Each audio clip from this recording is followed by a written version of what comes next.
Welcome to the Slop Temple. We pray this video helps. In this video, I will show you how to connect a PS4 controller to a PC using a Bluetooth dongle.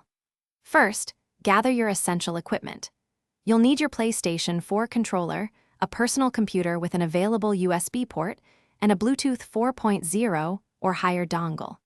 Make sure your controller is fully charged or connect its charging cable, as this ensures a smooth pairing process. Having these items ready will help us move quickly through the setup. Once your Bluetooth dongle is securely plugged into an open USB port on your PC, you will need to open your computer's Bluetooth settings. Access this by going to the Start menu, selecting Settings, then Bluetooth and Devices.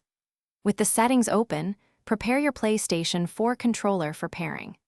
Press and hold the central PlayStation button and the Share button together for about 3 seconds until the light bar on the controller begins to flash rapidly. This indicates it is in pairing mode. Now, back on your PC, click the Add Device button within the Bluetooth and Devices settings.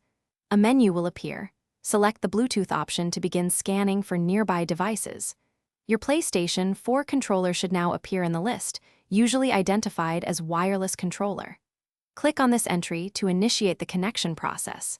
The light bar on your controller will turn a solid color, often blue, confirming a successful connection to your computer.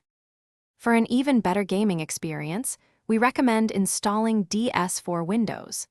This free application greatly enhances compatibility, allowing your PlayStation 4 controller to work seamlessly with a wider range of PC games and offering extensive customization. You can download the latest version from its official website. It usually comes as a .zip archive. Once downloaded, extract all the files to a folder of your choice, and then run the DS4 Windows executable to complete the installation. Thanks for watching. Consider subscribing if we helped you.